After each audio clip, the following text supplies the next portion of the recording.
What's going on, guys? My name is Jake Ingledew, and I'm an average dude with above average dreams. And I'm going to share with you exactly how I run numbers really quickly to find out what I should purchase a property at using the Brrrr method.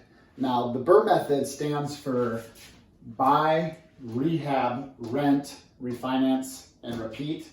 This term Brrrr has been coined by Brandon Turner from Bigger Pockets. I'm not sure if he's the first one that's ever used it or not, but he's termed it as the Brrrr strategy, and it's a highly effective strategy to quickly build your wealth, because a lot of times you can buy a property and get into it with little to no money, and then you can cash out and take that money and put it into your next property. So it's kind of a way to supercharge your real estate investing. So this is exactly how I run my numbers in a very quick, simple way to find out whether or not a deal is even worth continuing looking at any further. So we're going to call this Brrrr math. We'll call this Brrrr math, and this is just to figure out exactly what you need to buy a property at. So for example, let's say you found this off-market deal, maybe a wholesaler brought it to you. If you don't know what a wholesaler is, watch another video. I'm not explaining it in this video. So say you find a property from a wholesaler and they're saying it's going to cost $75,000 to buy. Well, after you've done some research using an agent, a lot of times a good wholesaler will actually give you the ARV. If they're a good wholesaler, they'll usually be pretty spot on. But I would double check any numbers they give you with an agent if you're not familiar with figuring out how to find some of this stuff yourself. And hopefully you can find an agent that is at least investor friendly. So he wants to sell you this property off market for $75,000.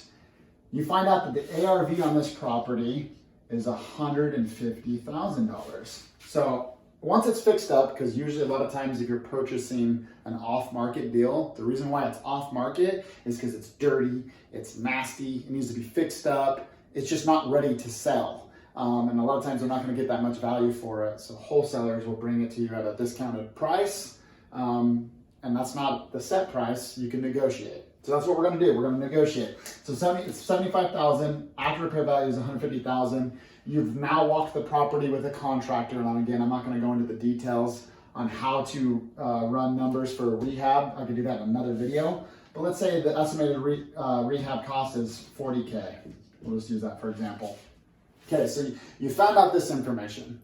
This is exactly what I do to find out what I need to actually buy this property for it to make sense for me.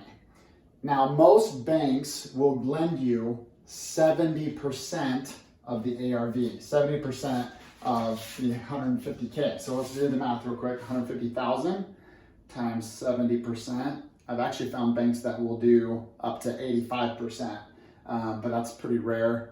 But anyways, so a bank will loan you up to 70% of the ARV. So you find out it's $105,000, so $105K. So a bank will loan you that.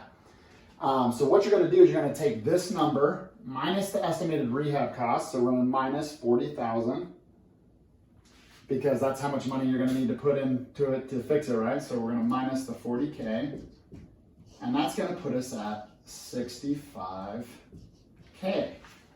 So what that means is that's what you need to buy the property for.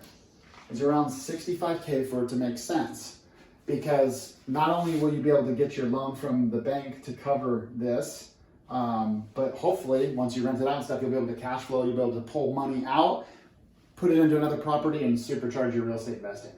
So that's exactly how I do math to know whether or not I should purchase a property and what I should purchase it for. Again, just to recap, purchase price was $75,000. The guy brought you this house. That's what it was worth. Or that's what he's wanting to sell it to you for. You find out that it's actually worth $150,000 once it's fixed up. You talk to the bank. They said, yeah, we'll give you a 70% loan on the after repair value, which would be $105,000. So now you know, minusing your rehab costs, because that's how much it's going to cost you, because this is how you want to get zero of your own money into it, right? Minus that out. You need to buy it for $65,000. If you can buy it for $65,000, you can literally go get a loan and zero of your own money. All right, guys, I know that was a super short video and it was super basic. Hopefully you found value in that. And if this is the first time you've ever heard about the Brrrr strategy and you want to know more, please comment below. I'd be willing to share more of my experience and how to do this. But again, this is just a short 5-minute video to show you the basics of how to figure out what you should be purchasing a property for with the Brrrr method in mind.